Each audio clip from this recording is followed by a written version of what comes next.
பெண்கள் காலையில் சமையலறைக்கு சென்றதும் எதை முதலில் சமைக்க வேண்டும்? சாஸ்திரம் என்ன சொல்கிறது? பெண்கள் காலையில் எழுந்து சுத்தமாக குளித்து முடித்துவிட்டு சமையலறைக்கு சென்று எதை சமைப்பார்கள்? அதாவது சாதம், குழம்பு, ரசம், பொரியல், கூட்டு. சில பேரது வீட்டில் வளர்ந்து வரும் நாகரிக சூழ்நிலைக்கு ஏற்ப பலகாரங்கள் கூட செய்யப்படும். அதாவது இட்லி, தோசை, பூரி, பொங்கல் இவைகள் கூட செய்யலாம். ஆனால் நம்முடைய பாரம்பரியம் படி அந்த காலங்களில் எல்லாம் நம் முன்னோர்கள் எந்த முறையை பின்பற்றி வந்தார்கள்? அதை தெரிந்து கொள்வதற்கு முன்பு ஒரு சிறிய புராண கதை. காரைக்கால் அம்மையாரை பற்றிய கதைதான் இது. இந்த காரைக்கால் அம்மையாரை பற்றி நம்மில் பலருக்கு தெரிந்திருக்கும்.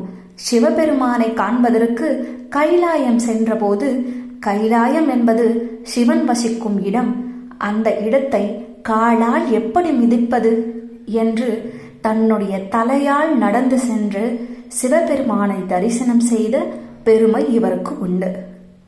ஒரு நாள் காரைக்கால் அம்மையரது வீட்டிற்கு சந்நியாசி வேடத்தில் வருகை தந்தார் ஈசன்.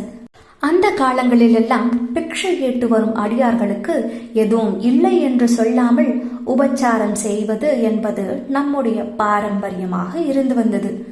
அந்த சந்நியாசி பிக்ஷை கேட்டு வந்த அந்த நேரத்தில் காரைக்கால் அம்மையார் வீட்டில் வெறும் சாதம் மட்டுமே இருந்தது. சாதத்துடன் சேர்ந்து 2 மாம்பழங்களும் இருந்தன.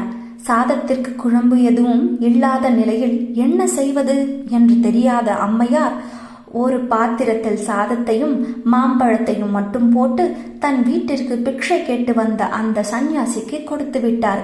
ஆனால் சந்நியாசி வேடத்தில் வந்திருக்கும் அந்த முனிவர் சிவன்தான் என்ற உண்மை காரைக்கால் அம்மையாருக்கு தெரியாது. காலை வேளையில் வெறும் சாதத்தை மட்டுமாவது வடித்து வைத்திருந்தால்தான் பசியோடு வந்த அடியார்க்கு தன் வீட்டில் இருந்த சாதத்தை மட்டுமாவது காரைக்கால் அம்மையாரால் உணவாக தர முடிந்தது. அன்று மட்டும் காரைக்கால் அம்மையார் முதலில் சாதத்தை வடிக்காமல் குழம்பு மட்டுமே வைத்திருந்தால் என்ன செய்திருப்பார்கள்? சிந்திக்க வேண்டிய விஷயம்தான் இது.